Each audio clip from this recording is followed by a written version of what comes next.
Hai,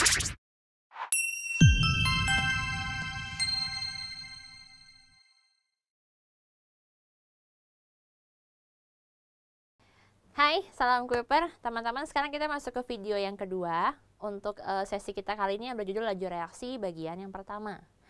Nah, teman-teman, sekarang kita masuk ke definisi laju reaksi ya. Kalau tadi di awal kita udah membahas mengenai molaritas, sekarang kita masuk ke definisi dari laju reaksi. Teman-teman, jadi laju reaksi itu definisinya adalah jumlah produk yang dihasilkan dalam waktu tertentu. Maksudnya apa? Jadi gini, kan kalau teman-teman bicara laju di fisika itu berarti teman-teman bicara mengenai jarak yang teman-teman tempuh dalam waktu tertentu, gitu kan. Satuannya adalah kilometer per jam atau meter per second, gitu ya. Nah, ini laju reaksi ini adalah suatu besaran istilahnya. Besaran yang menyatakan seberapa cepat atau lambat suatu reaksi berlangsung, ya. Nah, cepat lambatnya suatu, kalau teman-teman kan menempuh jarak itu cepat lambatnya dihitung dari berapa jarak yang ditempuh per satuan waktu gitu kan. Nah, kalau laju reaksi ini cepat lambatnya dihitung dari berapa jumlah produk yang dihasilkan dalam waktu tertentu. Tentunya sama seperti teman-teman bergerak dengan kendaraan ataupun dengan kendaraan apapun ya. Kalau teman-teman bergerak, pasti teman-teman dikatakan semakin cepat bergerak jika teman-teman bisa menempuh jarak yang jauh dalam waktu yang singkat, gitu kan. Sama, reaksi juga dikatakan cepat, semakin cepat jika jumlah produk yang dihasilkan itu semakin banyak dalam waktu yang semakin singkat. Seperti itu. Jadi ada dua variabel ya yang menentukan laju suatu reaksi, yaitu jumlah produk yang dihasilkan dan waktu tertentunya itu. Oke. Jadi secara definisi ini, laju reaksi ini bisa kita simbolkan dengan V, velocity, kecepatan, atau R, rate, ya, sama aja. Di mana V atau R ini adalah jumlah produk yang dihasilkan per waktu tertentu. Kalau kita lihat ke reaksi kita di sini, yaitu reaksi A2 tambah B2 menjadi 2AB, di mana A2 sama B2 adalah reaktan, sedangkan AB adalah produknya, maka laju reaksi kita hitung berdasarkan berapa jumlah AB yang terbentuk dalam waktu tertentu. Nah, jumlahnya ini teman-teman bisa kita ambil satuannya apapun ya. Kalau misalkan dia adalah suatu zat padat yang kita bisa timbang masanya, maka jumlah ini bisa berupa gram atau kilogram ya. Atau bisa juga dia berupa mol. Bisa juga kalau misalkan dia adalah suatu gas wujudnya, di mana kita bisa mengukur perubahan volumenya, maka jumlah ini juga bisa didefinisikan dalam satuan volume, mililiter, liter, dan seterusnya. Ya, jadi bisa banyak ya, bisa gram, bisa mili, bisa liter, bisa juga tadi mol ya. Kemudian bisa juga dia berupa konsentrasi molar per waktu gitu, itu bisa ya teman-teman. Jadi jumlah ini bisa didefinisikan dalam banyak satuan ya. Nah, periodenya ini waktu adalah berbagai macam satuan waktu. Bisa per second, bisa per jam, bisa per menit, tergantung dari pertanyaannya kita apa. Tergantung dari problemnya nanti ya. Gitu. Nah, kalau seandainya AB ini kita ambil dalam bentuk gram nih, diketahui terbentuk AB sekian gram, X gram dalam waktu sekian menit. Maka nanti satuannya adalah gram per menit. Kalau misalkan dia terbentuk AB sekian mililiter dalam waktu sekian jam, berarti satuannya adalah mililiter per jam, gitu ya. Kalau dia diketahui konsentrasi terbentuk sekian molar AB dalam waktu sekian detik, berarti satuannya adalah molar per detik. Jadi banyak ya teman-teman. Kalau kita mau mendefinisikan satu persatu rumus laju reaksinya, itu bisa kita tuliskan sebagai berikut. Kalau dia jumlahnya massa, berarti V atau R ini bisa juga berupa perubahan. Nanti saya jelaskan kenapa perubahan ya, kenapa pakai delta. Delta G perubahan gram per waktu. Bisa juga kalau misalkan dia molar, berarti R adalah perubahan konsentrasi per satuan waktu.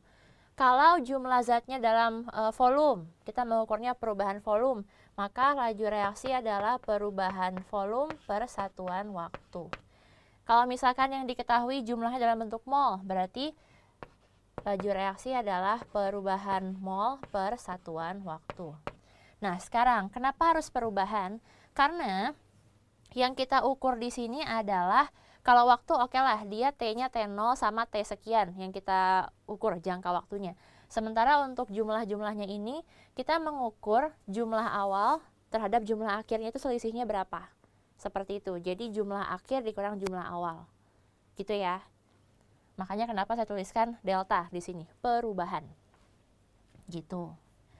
Nah, selain itu, walaupun ini nggak lazim ya, kita lebih terbiasa menyampaikan definisi laju reaksi sebagai jumlah produk yang dihasilkan dalam waktu tertentu. Tapi, karena jumlah produk yang dihasilkan ini juga berhubungan sama jumlah reaktan, maka selain kita bisa menyatakan dalam jumlah produk yang dihasilkan per waktu tertentu, kita juga bisa mengatakan bahwa laju reaksi adalah jumlah reaktan yang terurai dalam waktu tertentu. Kalau produk, tadi bahasanya adalah jumlah produk yang dihasilkan dalam waktu tertentu. Sementara kalau reaktan adalah jumlah reaktan yang terurai atau yang habis bereaksi dalam waktu tertentu. Nanti pada akhirnya teman-teman akan bisa hitung, ini nggak berbeda kok ya. Bedanya adalah yang satu menggunakan istilah dari produknya, yang satu lagi adalah menggunakan jumlah reaktannya, gitu. Ya. Nanti lebih jelasnya bagaimana ini semua diaplikasikan ke masalah laju reaksi, kita akan masuk ke contoh soal. Oke. Jadi untuk sementara, dasarnya laju reaksi itu adalah jumlah dari produk yang terbentuk atau jumlah reaktan yang habis bereaksi dalam waktu tertentu. Oke. Sekarang kita masuk ke contoh soal. Contoh permasalahan laju reaksi yang ini mungkin paling mendasar ya. Di sini diketahui reaksi A2 tambah B2 menjadi 2AB. Ini reaksinya udah setara, di mana A2 sama B2 adalah reaktan dengan koefisien reaksi masing-masing 1, dan AB adalah produk dengan koefisien reaksi 2. Dari sini teman-teman akan melihat nih teman-teman, ternyata dalam reaksi A2 plus B2 jadi 2AB ini, setiap satu molekul A2 terurai diiringi dengan terurainya satu molekul B2 akan terbentuk 2 molekul AB. Gitu ya cara baca reaksinya. Nah, pengamatan menunjukkan bahwa ini hasilnya nih pengamatannya. Pada waktu ke 0, menit ke 0, AB yang terbentuk belum ada, 0. Tapi setelah 10 menit, di menit ke 10, kita mendapatkan 0,2 molar AB. Pertanyaannya adalah, berapakah laju pembentukan AB? Itu yang pertama. Pertanyaan yang kedua adalah, berapakah laju penguraian dari, sorry teman-teman, ini salah. Bukan AB, laju penguraian dari A2. Oke. Sekarang kita akan hitung dulu untuk yang A ya, berapakah laju pembentukan AB? Kenapa ini yang paling gampang? Karena yang diketahui adalah perubahan dari si AB-nya, gitu ya. Oke, kita hitung. Untuk pertanyaan yang A, laju pembentukan AB, seperti yang sudah kita pelajari di definisi laju reaksi.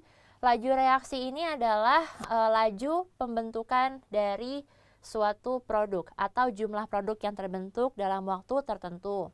Karena di sini AB diketahui dalam bentuk molaritas M, berarti kita menggunakan rumus laju reaksi berupa perubahan konsentrasi per waktu tertentu, delta M per delta T. Oke. Berarti R atau V-nya, saya lebih suka menggunakan R karena V itu takutnya ketukar sama V di fisika ya. Biar gampang pakai R aja. R, rate, adalah perubahan konsentrasi per perubahan waktu. Kenapa saya menggunakan delta M per delta T? Karena tadi diketahui di sini, yang diketahui adalah konsentrasinya AB, perubahan konsentrasi AB dalam M, molaritas. Oke. Delta M ini adalah M pada waktu ke T, pada waktu ke 10 menit. M-nya, oke, ini M pada 10 menit dikurang M pada menit ke 0. Kemudian delta T itu berarti T 10 dikurang T0, alias 10 menit dikurang 0, gitu ya. M10-nya itu adalah 0,2 molar. M pada waktu 0 adalah 0. Kemudian T-nya adalah 10 menit dikurang 0. Yang berarti laju reaksi atau laju pembentukan dari AB itu adalah 0,2 dibagi 10. 0,2 per 10 itu adalah 0,02. 0,02 satuannya adalah molar per menit. Gitu ya. Kalau diminta dalam detik gimana? Ya udah 0,02 molar per 60 detik ya. Gitu, tinggal dibagi sama 60. Oke. Sekarang kita masuk ke pertanyaan yang kedua, pertanyaan yang B. Berapakah laju penguraian dari A2? Problemnya adalah kita nggak punya data nih. A2 yang terurai itu berapa? Ya, kita nggak punya data teman-teman. Tapi kita punya persamaan reaksi yang setara, seperti yang di atas. Maka kita sangat mungkin untuk menjawab pertanyaan yang B ini dari data yang kita peroleh di A. Caranya adalah kita lihat perbandingan koefisien reaksi dari reaksi ini. A2 plus B2 jadi 2AB. Dari sini kita tahu bahwa ternyata pada waktu yang sama, di saat yang sama, ketika satu molekul A2 dan satu molekul B2 terurai, akan terbentuk 2 molekul AB. Jadi setiap satu molekul A2 terurai, satu molekul B2 terurai, terbentuk 2 molekul AB. Otomatis, laju reaksi atau laju pembentukan dari AB itu adalah 2 kali lipat dari laju penguraian si A2, ya kan? Karena tadi setiap satu molekul A2 terurai terbentuk 2 molekul AB, ya kan?